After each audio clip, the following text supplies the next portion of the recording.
राजा करे जमे समाजा। हेलो। हाँ हेलो। फोनवा काहे ना उठा रही हल? अरे नींद में हलिए, बोलना की बात हो। एक बात बोलियो, भर लॉकडाउन में हम तोरा बहुत मिस कैलियो। मिस यू बाबू। मिस यू टू जानू, हम भी तोरा बहुत मिस कैलियो। तो मिले आइम ही। बड़ी गर्मी हो पापा। अरे भैया बड़ी गर्मी होगी। बहाना मत बनाओ, हमार बात सुन।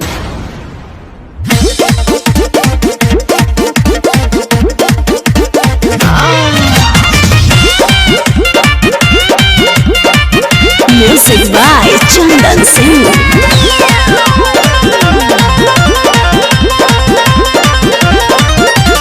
हमारा तो हकई छोरा तोड़े से प्यार रे, मिले के दिल हकई बड़ी बेकरार रे। अरे हम भी प्यार करो लियो। अच्छा, हमारा तो हकई छोरा तोड़े से प्यार रे, मिले के दिल हकई बड़ी बेकरार रे। हमारा यार मान जागल तोर नहीं जागो हो। हमारा यार मान जागल तोर नहीं जागो हो। बड़ी गर्मी हो पापा। अरे भैया बड़ी गर्मी होगी।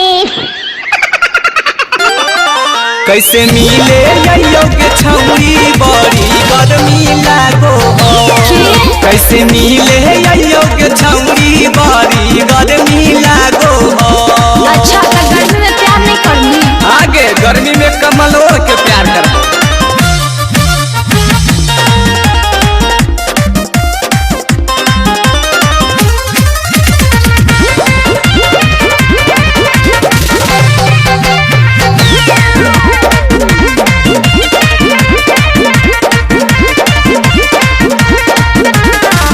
पहले तो हल ही छोड़ा बड़ी रे दीवाना, अब काहे करो हखी मिले में बहाना। गे छौरी शक मत कर। चल छोटा। नई काम कूलर नई करे एसी, कैसे हम बताइयो छौरी गरमी है बेसी। काहे तोरा मनवा हमसे दूर भागो हो। काहे तोरा मनवा हमसे दूर भागो हो। बहाना काहे करो? बड़ी गर्मी हो पापा। अरे भैया बड़ी गर्मी होगी। कैसे मिले यो के छौरी बड़ी लागो हो।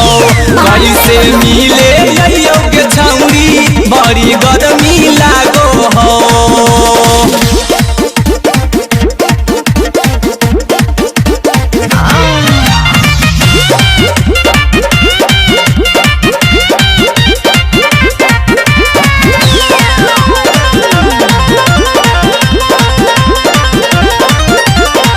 लागे लॉकडाउन में प्यार भेलै कमरे, कैसे तू हलही छोड़ा हमरे लाबे दमरे।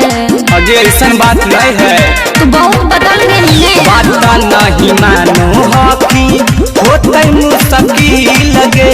चुप रह। धूप हकै जादे छौरी ज्यादा जैतो दी लगे। बेटी अमित बतिया गोली दागो हो।